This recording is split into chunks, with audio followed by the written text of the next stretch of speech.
ನಮಸ್ಕಾರ, ನೀವು ನೋಡ್ತಾ ಇದ್ದೀರಾ ನ್ಯೂಸ್ ಫಸ್ಟ್ ಸ್ಪೆಷಲ್. ನಾನು ವಿನುತಾ ಪರಮೇಶ್. ಒಂದಲ್ಲ ಎರಡಲ್ಲ 120ಕ್ಕೂ ಹೆಚ್ಚು ಜನರ ಸಾವು. ಬಾಬಾನೊಬ್ಬನ ಸತ್ಸಂಗ ಅಮಾಯಕ ಜನರಿಗೆ ನರಕ ದರ್ಶನ ಮಾಡಿಸ್ಬಿಟ್ಟಿದೆ. ದೇವಮಾನವನ ಪ್ರವಚನ ಕೇಳಲು ಹೋಗಿದ್ದ ನೂರಾರು ಮಂದಿ ಹೆಣವಾಗಿ ಹೋಗಿದ್ದಾರೆ. ದಿನ ಕಳೆಯುತ್ತಿದ್ದಂತೆ ಆ ಭೀಕರ ಕಾಲ್ತುಳಿತದ ಹಿಂದಿನ ಅಸಲಿ ಕಾರಣಗಳು ನಿಜಕ್ಕೂ ಭಯ ಹುಟ್ಟಿಸ್ತಿದೆ. ಜನ ಮರಳೋ ಜಾತ್ರೆ ಮರಳೋ ಎನ್ನುವ ಪ್ರಶ್ನೆ ಹುಟ್ಟಿಸ್ತಿದೆ. ಭೋಲೋ ಬಾಬನ ಆ ಪ್ರಸಾದಕ್ಕಾಗಿ ಜನ ಸಾವನ್ನಪ್ಪಿದ್ರ? ಅವನು ಡೋಂಗಿ ಬಾಬಾನ? ಅವನ ಆಶ್ರಮದ ಗುಪ್ತ ಗುಹೆ ರಹಸ್ಯವೇನು? ದೇಶ ಕಂಡ ದೊಡ್ಡ ಅನಾಹುತ ಹಿಂದಿನ ಸ್ಫೋಟಕ ಡೀಟೇಲ್ಸ್ ಬಗ್ಗೆ ಹೇಳ್ತಾ ಹೋಗ್ತೀನಿ, ಕೇಳಿ. ಭೋಲೆ ಬಾಬಾ ಓರಫ್ ನಾರಾಯಣ್ ಸಾಕರ್ ಹರಿಬಾಬಾ ಓರಫ್ ಸೂರಜ್ ಪಾಲ್ ತನ್ನನ್ನು ತಾನು ಸ್ವಯಂ ಘೋಷಿತ ದೇವಮಾನವ ಅಂತ ಕರ್ಕೊಳ್ತಿದ್ದ ಈತನ ಪ್ರವಚನ ಕೇಳೋದಕ್ಕೆ ಹೋದವರು ಇವತ್ತು ಸಾವಿನ ಮನೆ ಸೇರ್ಬಿಟ್ಟಿದ್ದಾರೆ. ಯಾರೋ ಬಂದು ಪ್ರವಚನ ಮಾಡ್ತೀನಿ ಬನ್ನಿ ಅಂತ ಕರೆದ್ರೆ 10 ಜನರು ಸೇರೋದಕ್ಕೂ ಹಿಂದೆ ಮುಂದೆ ನೋಡೋ ಈ ಕಾಲದಲ್ಲಿ ಬೋಲೋ ಬಾಬನ ಪ್ರವಚನ ಅಂದರೆ ಊರೂರೇ ಅಲ್ಲಿ ನಡೆದಿರುತ್ತೆ. ಲಕ್ಷಾಂತರ ಜನರ ಪ್ರವಾಹವೇ ಅಲ್ಲಿ ಹರಿದು ಬಂದಿರುತ್ತೆ. ಜುಲೈ 2 ಮಂಗಳವಾರ ನಿರ್ದಯವಾಗಿ ನೂರಾರು ಜನ ಸಾವನ್ನಪ್ಪಿದ್ದು ದೇಶ ಕಂಡ ಬಹುದೊಡ್ಡ ಕಾಲ್ತುಳಿತದ ದುರಂತಗಳಲ್ಲೊಂದು. ಇಂಥದೊಂದು ಅತಿ ಭಯಾನಕ ಕಾಲ್ತುಳಿತ ದುರಂತಕ್ಕೆ ಕಾರಣ ಏನು ಅಂತ ಹುಡುಕ್ತಾ ಹೊರಟ್ರೆ ಅಲ್ಲಿ ಸಿಗೋ ಅತಿ ವಿಲಕ್ಷಣ ವಿಚಿತ್ರ ಕಾರಣ ಧೂಳು. ಇದೇ ಬೋಲೆ ಬಾಬನ ಪಾದದ ಧೂಳು. ಯಾವಾಗ ಬಾಬಾ ಪ್ರವಚನ ಮುಗಿಸಿ ಹೊರಟ್ರೋ ಆಗ ಬಾಬನ ಪಾದದ ಧೂಳಿಗಾಗಿ ಅಲ್ಲಿ ನಡೆದಿದ್ದ ಭಕ್ತಗಣ ಪೈಪೋಟಿಗೆ ಬಿದ್ದಿದೆ. ಒಬ್ಬರ ಮೇಲೆ ಮತ್ತೊಬ್ಬರು ಬಿದ್ದು ಒದ್ದಾಡಿದ್ದಾರೆ. ಮಹಿಳೆ ಮಕ್ಕಳು ಎನ್ನದೆ ಕಾಲ್ತುಳಿತಕ್ಕೆ ಬಲಿಯಾಗಿ ಹೋಗಿದ್ದಾರೆ. ನಿಜಕ್ಕೂ ಈ ಡೋಂಗಿ ಬಾಬನ ಪಾದದ ಧೂಳಿನಲ್ಲಿ ಅಂಥ ಚಮತ್ಕಾರದ ಗುಣಗಳಿದ್ಯಾ ಗೊತ್ತಿಲ್ಲ. ಆದರೆ ಈ ಬೋಲೆ ಬಾಬಾ ನಿಜಕ್ಕೂ ಬಾಬನೇ ಆಗಿದ್ರೆ, ಭಗವಂತನೇ ಆಗಿದ್ರೆ ಇಂಥದೊಂದು ದುರಂತವನ್ನ, ಅದೂ ಸಹ ತನ್ನದೇ ಭಕ್ತಗಣವನ್ನ ದುರಂತಕ್ಕೆ ದೂಡ್ತಿದ್ನೆ ಅನ್ನೋ ಚರ್ಚೆ ಶುರುವಾಗಿದೆ. ಒಂದ್ ವೇಳೆ ಇದೇ ಬಾಬಾ ಪಾದಧೂಳಿಗೆ ಬಿರ್ರಿ ಪವರ್ ಇದ್ದಿದ್ರೆ ಇಂಥದೊಂದು ದುರಂತವನ್ನ ಕ್ಷಣಾರ್ಧದಲ್ಲಿ ತಡಿಬಹುದಿತ್ತು. ಅದೇನ್ ಕರ್ಮಾನೋ ಏನೋ, ಉತ್ತರ ಭಾರತದುದ್ದಕ್ಕೂ ಇಂತಹ ಡೋಂಗಿ ಬಾಬಾಗಳು ಇದ್ದಾರೆ. ಇಂತಹ ಡೋಂಗಿಗಳನ್ನ ನಂಬುವ ಭಕ್ತಗಣವೂ ಇದೆ. ಅಂದಹಾಗೆ ಈ ಬೋಲೆ ಬಾಬಾ ಜನರನ್ನ ಮರಳು ಮಾಡ್ತಾ ಇದ್ದಿದ್ದೇ ಕೆಲ ಹಾಡುಗಳಿಂದ ಪ್ಲಸ್ ಪ್ರಚಾರಗಳಿಂದ.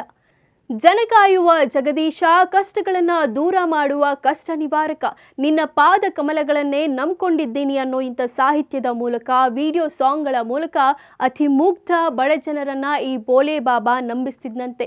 ನಿಮ್ಮೆಲ್ಲರ ಸಂಕಷ್ಟಗಳನ್ನ ದೂರ ಮಾಡಲೆಂದೇ ತಾನು ಬಂದಿದ್ದೀನಿ ಅಂತೆಲ್ಲ ಕೊಚ್ಕೊಳ್ಳುವ ಪ್ರವಚನವನ್ನ ಜನರ ಮುಂದೆ ನೀಡ್ತಿದ್ನಂತೆ ಈ ಬೋಲೆ ಬಾಬಾ.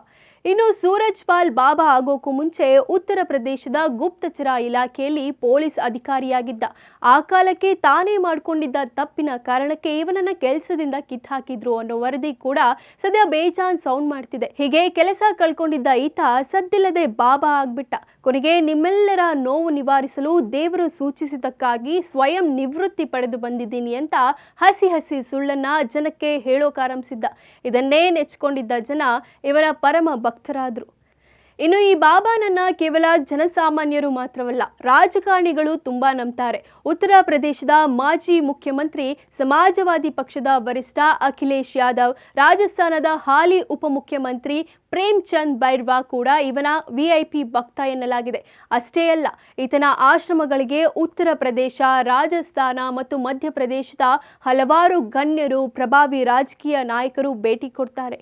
ಕಾಲ್ತುಳಿತದ ಪ್ರಕರಣಕ್ಕೆ ಸಂಬಂಧಿಸಿದಂತೆ ದೂರು ದಾಖಲಾಗಿದೆ, FIR ಕೂಡ ಹಾಕಲಾಗಿದೆ. ಆದರೆ FIRನಲ್ಲಿ ಯಾವ ಮೂಲೆಯಲ್ಲೂ ಸಹ ಈ ಬಾಬನ ಹೆಸರೇ ಇಲ್ಲ. ಯಾಕೆ ಗೊತ್ತಾ? ಯಾವೊಬ್ಬ CMಗೂ ಕಮ್ಮಿ ಇಲ್ಲದಂತಹ ಬೆಂಗಾವಲು ಪಡೆಯ ಮಧ್ಯೆಯೇ ಬೋಲೆ ಬಾಬಾ ಓಡಾಡ್ತಿರ್ತಾನೆ. ಸದ್ಯ ಪೊಲೀಸರು ಇವನು ಎಲ್ಲಿದ್ದಾನೆ ಅಂತ ಹುಡುಕೋಕ್ ಶುರು ಮಾಡೋಕೆ ಮುಂಚೆಯೇ ಕಣ್ತಪ್ಪಿಸಿಕೊಂಡಿದ್ದಾನೆ ಅನ್ನೋ ವರದಿ ಕೂಡ ಇದೆ. ಎಲ್ಲಿರಬಹುದು ಅನ್ನೋ ಪ್ರಶ್ನೆಯ ಜಾಡು ಹಿಡಿದು ಹೊರಟ್ರೆ ಬಹದ್ದೂರ್ ನಗರದ ಗುಪ್ತ ಗುಹೆಯತ್ತ ಜನ ನೋಡುವಂತಾಗಿದೆ. ದುರಂತಕ್ಕೆ ಕಾರಣವಾದ ಜಾಗದಿಂದ ಸುಮಾರು 80 ಕಿಲೋಮೀಟರ್ ದೂರದಲ್ಲಿದೆ ಕಸ್ಗಂಜ್ ಜಿಲ್ಲೆ. ಇದೇ ಜಿಲ್ಲೆಯಲ್ಲಿದೆ ಬಹದ್ದೂರ್ ನಗರ್. ಇದೇ ಬಹದ್ದೂರ್ ನಗರದಲ್ಲೇ 27 ವರ್ಷಗಳ ಹಿಂದೆ ಇದೇ ಬೋಲೆ ಬಾಬಾ ಈ ಆಶ್ರಮ ನಿರ್ಮಿಸಿದ್ದ. ಇಡೀ ಆಶ್ರಮವನ್ನ ಹೊರಗಿನಿಂದ ನೋಡಿದ್ರೆ ಸಾಕು, ಇದೊಂದು ನಿಗೂಢ ಕೋಟೆ ಅನ್ಸುತ್ತೆ. ಇದಕ್ಕೆ ಪೂರಕ ಎನ್ನುವಂತೆಯೇ ಇಲ್ಲಿ ಫೋಟೋ ತೆಗೆಯಂಗಿಲ್ಲ, ವಿಡಿಯೋ ತೆಗೆಯಂಗಿಲ್ಲ ಅನ್ನೋ ಸೂಚಕ ಫಲಕವೂ ಇದೆ. ಈ ಆಶ್ರಮದೊಳಗೂ ಸಾಕಷ್ಟು ಪವಾಡಗಳು ನಡೀತಿವೆ ಅನ್ನೋ ಕಥೆಯೂ ಇದೆ. ಇಲ್ಲಿ ಸಿಗೋ ಪಂಪ್ ನೀರನ್ನ ಪವಿತ್ರ ಜಲವೆಂದು ಮನೆಗೂ ತೆಗೆದುಕೊಂಡು ಹೋಗ್ತಾರೆ. ಈ ಹ್ಯಾಂಡ್ ಪಂಪ್ ನೀರಲ್ಲಿ ಸ್ನಾನ ಮಾಡಿದ್ರೆ ಸಕಲ ರೋಗಗಳು ಮಾಯವಾಗುತ್ತೆ ಅನ್ನೋ ನಂಬಿಕೆ ಇದೆಯಂತೆ. ಇಲ್ಲಿ ಅತಿ ರೋಚಕ ಅನಿಸ್ತಿರೋ ಮತ್ತೊಂದು ಸಂಗತಿ ಅಂದ್ರೆ ಅದು ಗುಪ್ತ ಗುಹೆ. ಇದೇ ಆಶ್ರಮದೊಳಗೆ ಗುಪ್ತ ಗುಹೆ ಇದೆಯಂತೆ. ಎಸ್ಕೇಪ್ ಆಗಿರೋ ಬಾಬಾ ಇದೇ ಆಶ್ರಮದಲ್ಲಿ ಅಡಗಿ ಕುಳಿತಿದ್ದಾನಂತೆ. ಹಾಗಂತ ಆಶ್ರಮದೊಳಗೆ ಯಾರೆಂದ್ರೆ ಅವರು ಹೋಗುವಂತಿಲ್ಲ. ಅನುಮತಿ ಪಡೆಯದೆ ಸಣ್ಣದೊಂದು ಸೊಳ್ಳೆ ಕೂಡ ತನ್ನ ಆಶ್ರಮಕ್ಕೆ ಬರಬಾರ್ದು ಅನ್ನೋ ಕಟ್ಟಾಜ್ಞೆಯನ್ನ ಇದೇ ಬಾಬಾ ಹೊಡಿಸಿದಾನಂತೆ. ಒಂದು ವೇಳೆ ಗುಹೆಯೊಳಗೆ ಯಾರಾದರೂ ಬಂದರೂ ಅವರು ವಾಪಸ್ಸಾದ ಚರಿತ್ರೆಯೇ ಇಲ್ಲ ಅನ್ನೋದು ಸ್ಥಳೀಯರ ಗೊಣಗಾಟ. ಯಾರೇ ಆಗಿರಲಿ, ಅದೆಂಥ ಪ್ರಭಾವಿಯೇ ಆಗಿರಲಿ, ಹತ್ರಾಸ್ನಲ್ಲಿ ನಡೆದ ಕಾಲ್ತುಳಿತಕ್ಕೆ ಬಲಿಯಾದ ಮಹಿಳೆ ಮಕ್ಕಳ ಸಾವಿಗೆ ಕಾರಣಕರ್ತರಾದವರಿಗೆ ಶಿಕ್ಷೆ ಆಗಲೇಬೇಕು. ಯಾಕಂದರೆ 5,000 ಜನಕ್ಕೆ ಅನುಮತಿ ಪಡೆದು ಲಕ್ಷಕ್ಕೂ ಮಿಗಿಲಾಗಿ ಬಂದ ಜನರನ್ನ ಸತ್ಸಂಗದಲ್ಲಿ ಕೂರಿಸಿದ್ದು ಆಯೋಜಕರದೇ ತಪ್ಪು. ಇನ್ನು ಇಷ್ಟು ದೊಡ್ಡ ಜನಸಂಖ್ಯೆಯನ್ನ ನಿಯಂತ್ರಿಸೋದಕ್ಕೆ ಉತ್ತರ ಪ್ರದೇಶ ಪೊಲೀಸ್ ಇಲಾಖೆ ಕೇವಲ 70 ಜನ ಪೊಲೀಸರನ್ನಷ್ಟೇ ನೀಡಿದ್ದು ಯಾರ ತಪ್ಪು? ಇದೂ ಸಾಲದು ಅಂತ ಕಿರಿದಾದ ನಿರ್ಗಮನ ಹಾದಿ ಇರೋ ಜಾರುವ ಜಾಗದ ಮಧ್ಯೆ ಸತ್ಸಂಗ ಮಾಡಿ ಬಡಬಗ್ಗರನ್ನ ಸಾಯುವಂತೆ ಮಾಡಿದ್ದು ಯಾರೇ ಆಗಿರಲಿ, ಅಂಥವರಿಗೆ ಶಿಕ್ಷೆ ಆಗದಿದ್ರೆ ಸಾವನ್ನಪ್ಪಿದವರ ಆತ್ಮಕ್ಕೆ ಶಾಂತಿ ಸಿಗೋದಿಲ್ಲ. ಕ್ಷಣ ಕ್ಷಣದ ಮಾಹಿತಿಗಾಗಿ ನೋಡ್ತಾ ಇರಿ ನ್ಯೂಸ್ ಫಸ್ಟ್, ನಿರ್ಭೀತಿಯಿಂದ ನಿಮ್ಮ ಪರವಾಗಿ.